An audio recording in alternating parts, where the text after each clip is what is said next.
A marriage of silence. It had been years since I truly felt like Marcus and I were partners.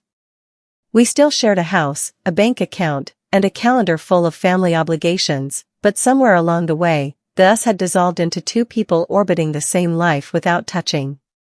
Marcus was a man consumed by his career. His job demanded late nights, weekend calls, and last-minute flights that yanked him away without warning. In the beginning, I told myself it was temporary, that all the hours and absences were building a future for us. But years had passed. The temporary had become permanent. And while Marcus was out chasing success, I had become invisible in my own life. Enter Alex. Alex had been around for a while, but always on the periphery. He was Marcus's younger cousin, mid-20s, easygoing, and the kind of person who seemed to get along with everyone. He'd been helping us out with small things here and there. Fixing the loose boards on the deck, painting the fence, carrying heavy boxes Marcus never had time to deal with. I didn't think much of it at first. He was just family, younger, kind, polite. But there was something about Alex that set him apart. He noticed things. When I mentioned that a door hinge squeaked, he'd fix it the same day. If I said I liked a certain tea, he'd remember and bring it over next time. Small gestures. Unimportant in isolation. But in a house where I'd grown used to being unseen, those little acknowledgments felt different. The call. It was a Saturday morning in late spring when I called him. The weather was perfect, the kind that begged you to get out of the house and into the open air. I had no plans, and Marcus had left for another quick work trip the night before. I could have gone alone. I almost did. But the thought of spending an entire day in silence, surrounded by strangers at the beach, made me hesitate. Before I could talk myself out of it, I picked up my phone and dialed Alex. "Hey," I said when he answered. "You busy?"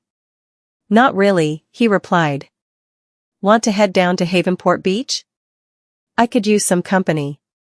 There was a pause, not long enough to be awkward, but just long enough for me to wonder what he was thinking. Then, "Yeah, sure.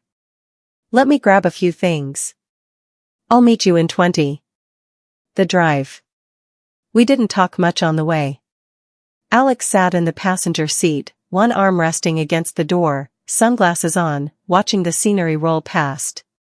I kept my eyes on the road, but I was aware of him, the steady presence beside me, the faint scent of his cologne mixing with the salt in the air as we got closer to the coast. Every now and then, I'd catch him glancing at me. Not in a way that felt inappropriate, just noticing. And each time, I felt a little ripple of awareness I couldn't quite explain. The beach. We found a stretch of sand far from the crowded spots where families clustered with coolers and umbrellas. Here, the sound of the waves was louder than any conversation. And the breeze carried nothing but salt and sunshine. Alex helped me unload the car, the folding chairs, the cooler, the oversized beach bag. He set up the umbrella while I spread out the towels. The sun was already warm on my shoulders when I pulled a bottle of sunscreen from the bag. I hesitated for a moment, then turned to him. "Would you mind?" I asked, holding up the bottle. "It's hard to get my back." "Yeah, of course," he said easily. The moment. At first, it was nothing. His hands moved briskly, practical, spreading the lotion in even strokes like it was just another task to cross off a list. But as the seconds stretched, I felt a shift, something subtle in the way his movements slowed, the way he lingered just a fraction longer than necessary at the edge of my shoulder blade. The wind carried the sound of waves, the distant cry of gulls. I stared out at the horizon, trying to convince myself it was all in my head. It had been so long since anyone touched me with that kind of attentiveness, even if it was only imagined. And that realization, more than his actual touch, is what made my pulse quicken. The silence on the drive back. When the day wound down, we packed up in silence. The car ride home felt heavier than the one we'd taken that morning. I gripped the steering wheel a little tighter than necessary, aware of every shift in his posture beside me. Neither of us said anything about the sunscreen. we didn't have to. The moment had settled into the air between us like something fragile and dangerous, the kind of thing you don't touch for fear it might shatter or ignite. That night, Marcus came home late. He kissed my cheek without looking at me, his tie hanging loose, his eyes glued to his phone as he sank into the couch. I asked about his trip. He mumbled something about meetings and deadlines.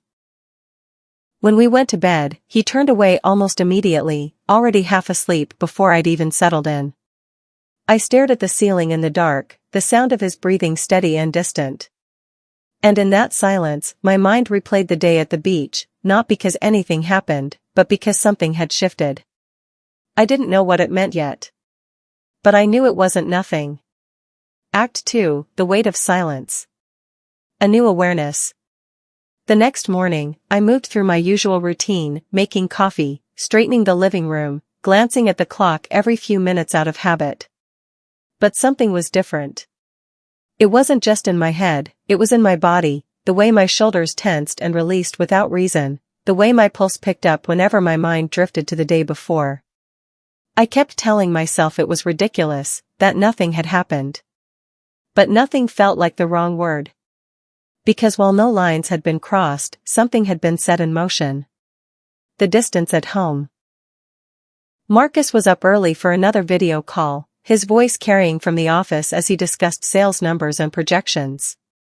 We didn't speak much over breakfast. Just the usual exchange about the weather and whether he'd be home for dinner. He didn't notice that my thoughts were elsewhere, and maybe that was the problem.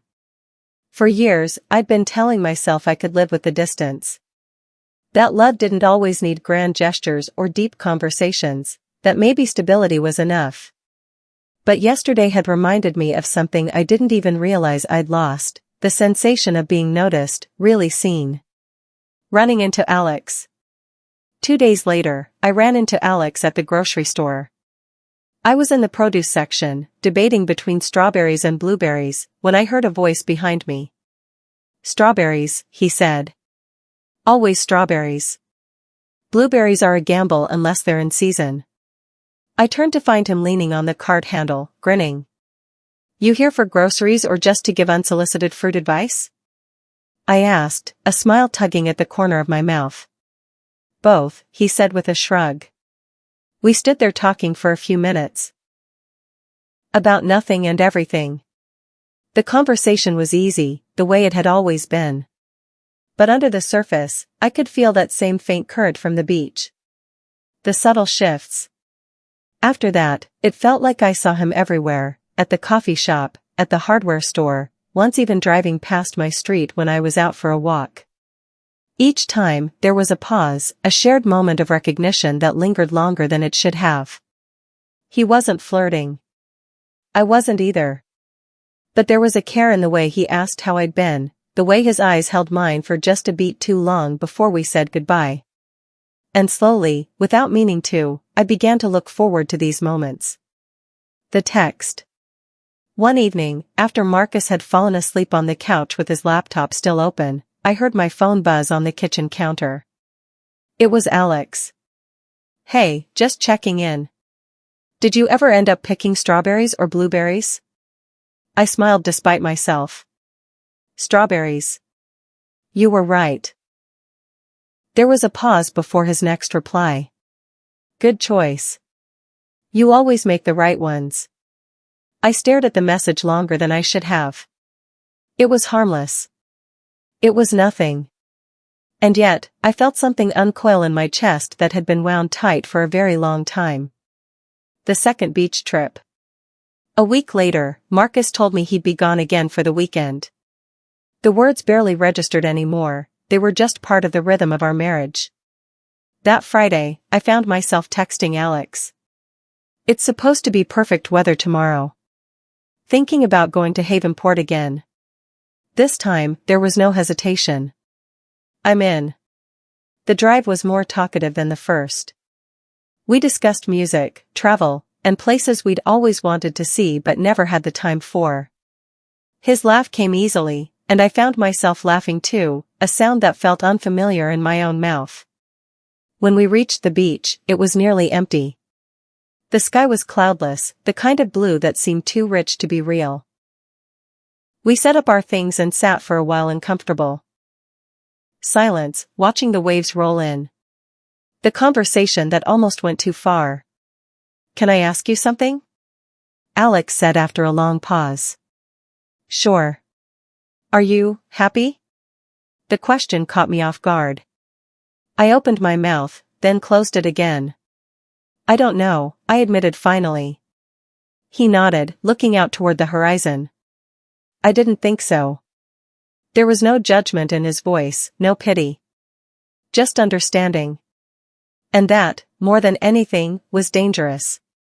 Because understanding can feel a lot like intimacy. Back home. That night, I couldn't sleep. The question kept replaying in my head. "Are you happy?" I realized no one had asked me that in years. Marcus's breathing beside me was steady, deep in sleep. And in the quiet, I found myself wondering if happiness was something you could rediscover, or if, once lost, it was gone for good. Act 3, The Crossing of Boundaries. The weekend without Marcus.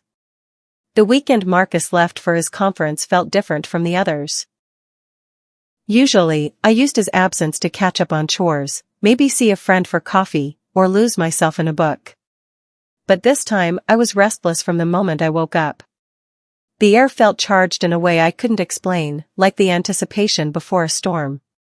I went about the morning in half steps, starting the laundry but forgetting to move it to the dryer, making coffee but letting it go cold on the counter. Every time my phone buzzed, my eyes flicked to it before I could stop myself. The invitation. Around noon, Alex texted. "Need a hand with anything around the house? I'm free." I stared at the message, my fingers hovering over the screen. I could have said no. I should have said no. But instead, I typed. "Actually, yes. The garden shed door's been sticking again." "On my way," he replied. Too close for comfort. He arrived less than 20 minutes later, carrying his toolbox and that familiar easy smile. We walked to the shed, and he knelt down to inspect the door while I stood nearby, handing him tools as he asked for them. At one point, he reached for the screwdriver, and our hands brushed, just for a second, but it was enough to make me suddenly aware of how close we were. I stepped back, pretending to adjust the garden hose, but my pulse was quick and shallow. A conversation that lingered. When he finished, we stayed outside, leaning against the fence and talking. The conversation drifted from the shed to life in general, then to the things we wished we could change but couldn't. "You ever feel like you're just standing still?" he asked. "All the time," I said without hesitation. He looked at me for a long moment, not in the way someone looks when they're trying to figure you out, but in the way they look when they already have. That gaze lingered, heavy with something unspoken, until I finally broke it by looking away. The near confession. Later, as he was packing up his tools, he hesitated. "I've been meaning to tell you something," he started. I turned to him, my heart picking up speed. But before he could continue, my phone rang, Marcus's name flashing across the screen. The moment shattered. "I should take this," I said quickly, and he just nodded, slinging the toolbox into his truck. When I hung up, the driveway was empty. The text that changed everything. That night, after Marcus called to say he'd be working late, I got another message from Alex. "You know I'd never cross a line. But sometimes I wish the lines were different." I stared at the words, my breath caught somewhere between my chest and my throat. I didn't reply. Not because I didn't know what to say, but because I knew exactly what I wanted to say, and that was the problem. The decision. The next morning, I told myself I needed space. No more texts. No more unexpected visits. No more putting myself in situations where the air between us felt like a wire pulled too tight. But the truth? I wasn't sure if I was trying to protect myself, or if I was just afraid of what might happen if I didn't.